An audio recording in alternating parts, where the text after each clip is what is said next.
대한민국 이슈의 중심, 국민 라디오, 라디오 뉴스 K.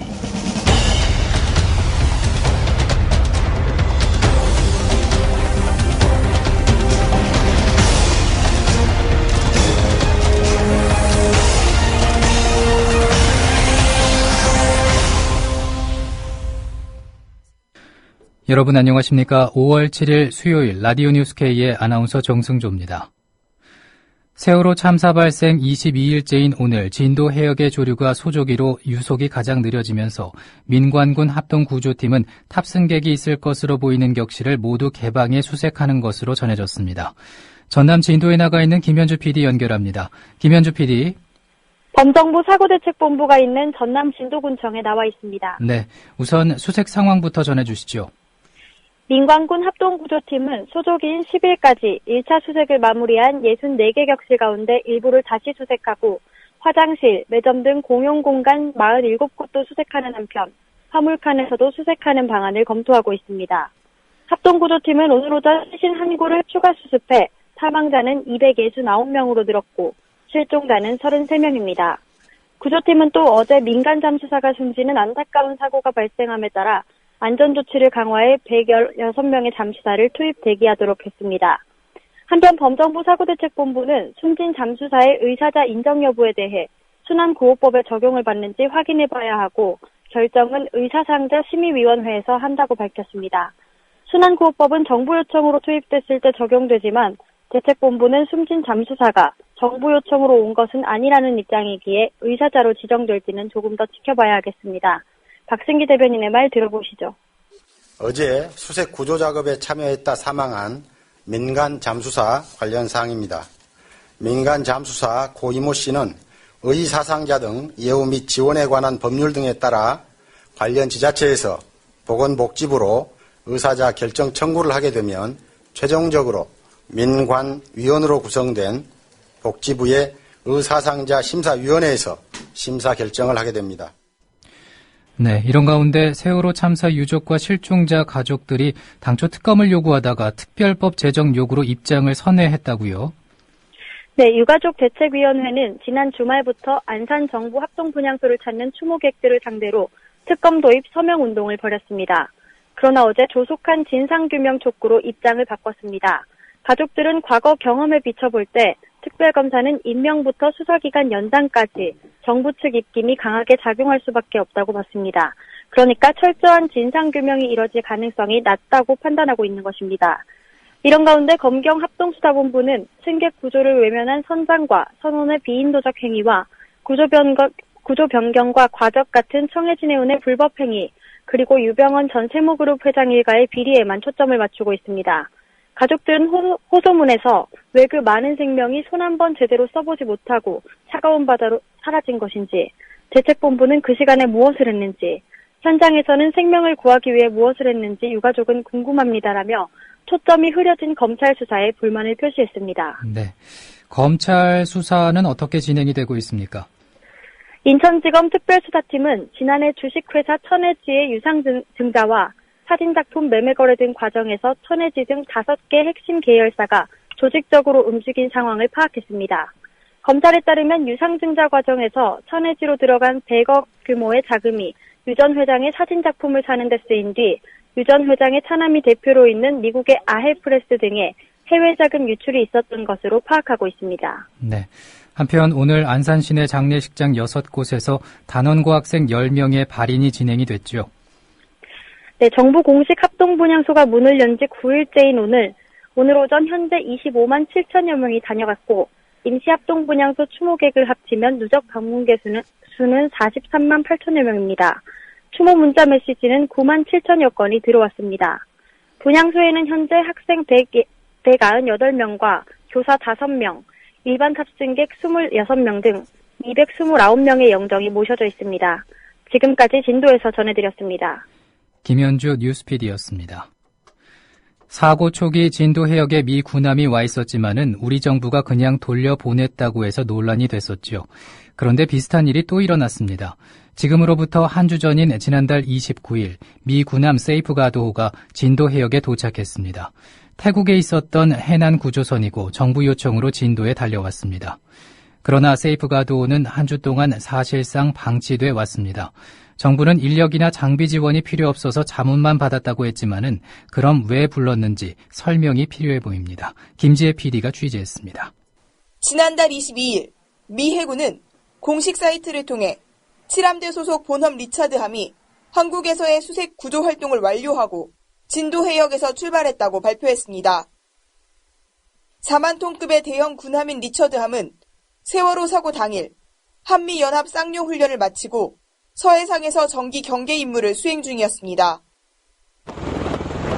사고 해역에서 100여 킬로미터 떨어진 지역에 머물고 있던 리처드함은 우리 군의 요청을 받고 오전 11시를 조금 넘긴 시각 먼저 헬기 2대를 파견했습니다. 하지만 헬기들은 구조에 참여하지 못한 채 본선으로 귀환했습니다. 당시 미 국방부 기관지인 성조지가 우리 군 당국이 승인을 해주지 않았기 때문이라고 보도해 논란이 일었습니다. 이에 대해 우리 정부는 미군 헬기가 도착했을 시점에 한국 공군 항공기를 비롯한 다수의 구조 헬기가 집중 운영되고 있었기 때문이라고 해명했습니다. 다음 날인 17일 오후 정부는 국방부 명의로 보도자료를 내고 한미 해군이 긴밀하게 협조하고 있다고 밝혔습니다. 하지만 다음 날에도 성조지에는 한미의 엇박자를 전하는 기사가 실렸습니다. 사고 지점에서 10km에서 30km 정도 떨어진 지역을 수색하는 작업이 리처드함 소속 헬기에 부여됐지만 미군 측은 왜 그 지역을 수색하도록 요구받았는지 모른다고 말했다는 보도였습니다. 리처드함은 이런 식으로 일주일 정도 머물다 지난달 22일 진도 해역을 떠났습니다. 리처드함이 철수한 이후에는 태국에 있던 미 해군 소속 해난 구조선 세이프가드호가 진도로 이동했습니다. 일부 언론에는 미군이 스스로 세이프가드호를 이동시켰다고 보도됐지만 한국 정부는 공식 요청이 있었다고 밝혔습니다. 요청을 했습니다. 그리고 요청해서 왔죠. 요청도 안 했는데 배가 왜 와요? 세이프가드호가 진도 해역에 도착한 시점은 지난달 29일. 태국에서 수천 킬로미터를 달려온 미군 해난구조선은 사실상 방치됐습니다. 정부는 기술 자문을 받았다고 주장하지만 그것이 사실이라도 태국에 있는 미 군함을 불러놓고 기술 자문만 받았다는 게 납득하기 어렵습니다. 기술 자문 쪽으로 보시면 됩니다. 굳이 다이버들이 이 우리 환경에 익숙한 많은 다이버들이 있는데 외국에서 와서 다이버 할 이유가 전혀 없고 미군이 현장에 투입됐다고 구조 상황이 달라졌을지는 알 수 없습니다. 정부는 수시로 연합훈련을 하는 미군과도 실질적인 협조 체계를 갖추지 못했다는 점에서 이번 사고에서 이어진 총체적 부실의 한 단면을 드러내 보였습니다. 국민TV 뉴스 김지혜입니다. 육사지방선거 새정치민주연합 경남도지사 후보인 김경수 봉화재단 본부장이 참여정부 당시 노무현 대통령이 만든 위기재난관리 시스템을 이명박 정부가 인수위 단계부터 묵살을 했다고 밝혀 파장이 일고 있습니다. 김경수 후보는 오늘 오전 KBS 라디오에 출연해서 다음과 같이 말했습니다. 아시는 대로 지금 세월호 사고로 온 나라가 슬픔에 잠겨 있습니다. 이 수습 과정을 김 후보께서는 어떻게 지켜보고 계십니까? 지금도 이제 현재 진행형인 사고고요. 그래서 아직까지는 잘잘못을 좀 구체적으로 따지기보다는 마지막까지 좀 수색과 구조에 총력을 기울이는 게 맞다 그렇게 봅니다. 그럼에도 불구하고 진행 과정을 보고 있으면 좀 안타깝고 참담한 심정입니다.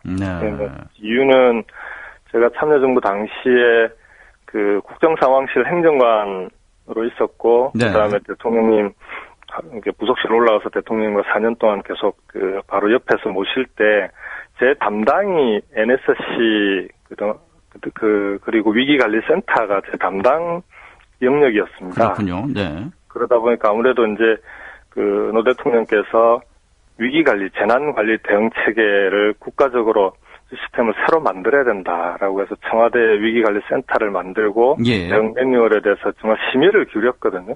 근데 그렇게 만들어 놓은 위기관리 시스템이 이명박 정부 들어와서 인수위 때 노무현 표는 다 지워라. 그러면서 그것까지 다 없애는 쪽으로 그렇게 가버렸습니다. 당시에 그 위기관리센터의 센터장을 맡고 있었던 분이 네. 인수위까지 찾아가서 다른 건 다 없애도 좋은데 제발 이 위기관리센터만큼은 국민의 생명과 안전이 직결되는 거니까 네. 요것만은 살려달라고 거의 빌다시피 했는데도 그게 없어져 버렸어요. 센터만 없어진 겁니까? 당시 만든 매뉴얼도 다 같이 없어져 버린 겁니까? 매뉴얼은 청와대에서 이제 그 매뉴얼을 관리하고 있어야 예. 그게 이제 위기가 발생을 하면은 청와대가 컨트롤 타워 기능을 할 수 있는데 위기관리센터가 없어지면서 그 외교 안보 분야를 제외한 대남 관련된 부분들은 전부 부처로 내려보내버렸어요. 그러니까 매뉴얼 자체가 없어진 안 되는 거죠. 그러니까 매뉴얼 자체가 없어진 건 아니군요. 그렇죠. 근데 네. 매뉴얼만 있다고 해서 위기 대응이 바로 되는 게 아니라 예. 그 끊임없이 업데이트도 하고 실전에서 훈련을 그 평소에 쌓아놓지 않으면 네. 매뉴얼대로 움직이질 않습니다. 이른바 박근혜 대통령의 서울시장 출마 권유 발언으로 박심 논란을 재촉발시킨 김항식 새누리당 서울시장 예비후보는 오늘 박 대통령의 속마음을 짐작한 것이지 대통령이 그런 언급을 한 것은 아니라고 밝혔습니다. 출마 권유 발언이 서울시장 경선은 물론 전체 정치권 차원의 논란이 되자 적극 진화에 나선 모양새입니다. 김항식 예비후보가 CBS 라디오에서 밝힌 말입니다. 이혜훈 예비후보는 뭐라고 하냐면 지금 아무래도 열세다 보니까 김항식 후보가 선거 이기기 어려우니까 막판에 이렇게 해서라도 그분 표현으로는 뭐 대통령 팔아서라는 표현 쓰시던데요. 이렇게 해서라도 표를 얻어보겠다는 거 아니냐 이런 생각으로 나는 생각을 한다 하시던데요. 절대 그게 아니고요. 아시다시피 제가 새누리당에 입당해서 출마 선언한 지 지금 2달도 안 됐습니다. 예. 그런데 그날 최초로 많은 당원들 앞에서 제 의견을 말씀드릴 기회가 있었기 때문에 그리고 많은 분들이 제가 왜 새누리당에 입당해서 출마했는지 궁금해 하시기 때문에 예. 그 경위를 설명드린 것 뿐입니다. 그리고 자꾸 노무현 대통령 경우를 말씀하시는데 네. 이것은 여당과 야당과의 관계가 아니고 당내 문제입니다. 당내 문제이기 때문에 그것을 노무현 대통령 문제에 대한 발언과 이렇게 비교해서 말씀하시면 적절치는 않은 것 같습니다. 그 정도가 아닌데 그냥 지도부가 출마를 권유했다고 해서 박근혜 대통령의 뜻으로 등치시킨 것이 아무래도 너무 과장된 거 아니냐? 예, 제가 거듭 말씀드리지만은 단순히 나와달라 하는 정도는 아니었다. 제가 느끼기에는 박 대통령도 같은 뜻이시겠구나 하는 생각을 할 정도에 이르렀다. 이렇게 말씀드리는 겁니다. 단순히 나와달라고 할 정도의 의미는 아니었다? 이건 무슨 말씀이실까요? 그저 시장 출마해달라 이런 이야기는 아니고 예? 이런 이유로 당신이 필요하고 그런 의미로 뭐 이런 구체적인 알겠습니다. 이런 이야기들이 있었다. 그런 이야기죠. 예. 그런 이야기가 없고야 어떻게 제가 총리까지 지낸 사람이 선뜻 나서겠습니까? 이혜훈 예비후보는요. 대통령을 지금 위험에 빠뜨리는 해당 행위를 한 거다. 사퇴해야 한다 주장하는데 어떻게 하실 생각이세요? 제가 아까 말씀드린 바와 같이 대통령께서 직접적으로 나에게 출마를 권유하셨다 하고는 말씀하신 적이 없다 하기 때문에 전혀 문제될 것이 없고요. 그다음에 이것은 기본적으로 당내 문제다. 그렇기 때문에 하등 탄핵 운운의 이야기가 나와서도 안 되는 문제입니다. 오히려 이런 사안에 탄핵 운운함으로써 오히려 대통령께 누를 끼치는 문제 아닌가 저는 이렇게 생각합니다. 이상으로 라디오 뉴스K를 마칩니다. 아나운서 정승조였습니다. 국민라디오